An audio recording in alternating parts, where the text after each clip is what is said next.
গতকালকে আমরা এই ব্যাপারে বলেছি, আজকেও বলি, আমরা 6টা পদ্ধতি বলা আছে কীভাবে আপনারা দেখেছেন যে গণভোট আবার নির্বাচনের আগে গণভোট, নির্বাচনের পরে গণভোট, নির্বাচন পরবর্তী সংসদ, গণপরিষদ কাম পার্লামেন্ট, এরকম 6টা প্রস্তাব আছে। আমরা দুটো প্রস্তাব এবং আছে অধ্যাদেশের মাধ্যমে আমরা যেগুলো যাচাই করে দেখেছি যে দুটো প্রস্তাবের মধ্যেই ঘটনাটা সম্পন্ন করা সম্ভব। একটা হচ্ছে অধ্যাদেশের মাধ্যমে আমরা আগে ঠিক করেছি যে কোন প্রস্তাবগুলোর সাথে সংবিধানের সম্পর্ক নাই, যেগুলো সংবিধান সম্পর্কিত না সেগুলো নির্বাচনের আগে অধ্যাদেশ দ্বারা এই সরকারই করতে পারবে, আর যেগুলো সংবিধান সম্পর্কিত সেগুলোর জন্য গণপরিষদ নির্বাচন, আসন্ন নির্বাচনটা গণপরিষদ নির্বাচন, যেটা আমাদের আগের পজিশন, সেটাই আমরা আবার পুনর্ব্যক্ত করেছি যে এটা গণপরিষদের মধ্য দিয়ে এই সংবিধান সম্পর্কিত সংস্কারগুলো বা পরিবর্তনগুলো হওয়া দরকার। নতুন সংবিধান লেখার ক্ষেত্রেই গণপরিষদ ডাকতে হয়, এই ধারণাটা ঠিক না। আমরা অনেকগুলো দেশের উদাহরণ দেখেছি, সেক্ষেত্রে তারা সংবিধানের বড় কোনো পরিবর্তনের ক্ষেত্রে গণপরিষদ নির্বাচনের আয়োজন করেছে। ডমিনিকান রিপাবলিকে এই পর্যন্ত 32টা সংবিধান গ্রহণ করা হয়েছে, থাইল্যান্ডে 20টা সংবিধান গ্রহণ করা হয়েছে, ভেনেজুয়েলায় 20টা সংবিধান, তাতে করে দেশগুলো পৃথিবী থেকে উড়ে যায় নাই। ফলে এই আলোচনাগুলো যারা করেন যে বাংলাদেশে ইতিমধ্যে একটা রাষ্ট্র আছে, ইতিমধ্যে সংবিধান আছে, আবার কেন দরকার, তারা ঠিক দাবি তোলেন বলে আমাদের কাছে মনে হয় না।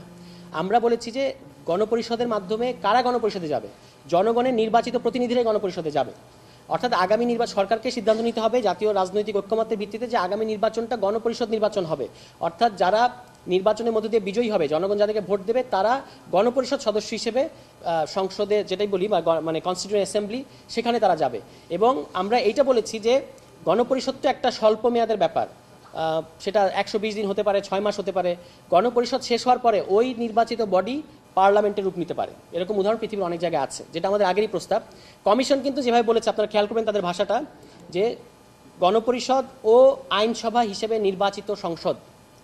তার মানে তারা বলছেন যে এমন একটা নির্বাচিত বডি যেখানে আপনি একই সাথে গণপরিষদ সদস্য এবং একই সাথে পার্লামেন্ট মেম্বার, 3 দিন এরকম হতে পারে যে 3 দিন গণপরিষদ সদস্য, 3 দিন পার্লামেন্ট মেম্বার, কিংবা বিকালের সেশন গণপরিষদ, সন্ধ্যার সেশন পার্লামেন্ট, এরকম অনেক জায়গায় ঘটেছে। এটা আলোচনা হতে পারে, কিন্তু আমাদের প্রস্তাবটা কিন্তু একটু ডিফারেন্ট, এসেন্সির দিক থেকে এক হলেও একটু ডিফারেন্ট না। এটা তো জুলাই সনদ হবে এবং জুলাই সনদের মধ্য দিয়ে সিদ্ধান্ত নেওয়ার ব্যাপার আছে যে আমরা যদি সিদ্ধান্তে আসতে পারি যে সংবিধানের বড় পরিবর্তন কিংবা সম্পূর্ণ নতুন সংবিধান যেটাই হোক, এটা লিখিত হবে, তখন এই সংবিধানের প্রশ্নে তখন আবার নতুন করে সিদ্ধান্ত নেওয়া যাবে বলে আমরা মনে করি। সুতরাং আমাদের দিক থেকে তো আমরা আগেই বলেছি যে এই সংবিধানকে বাতিল করা দরকার, এবং লিগ্যাল ফ্রেম অর্ডারের মধ্য দিয়ে আগামী ইলেকশন হতে পারে, কিংবা জুলাই সনদের মধ্যে দিয়ে হতে পারে। পদ্ধতি অনেকগুলো আছে, আগে জাতীয় ঐক্যমত্য হতে হবে এইসব বিষয়ে।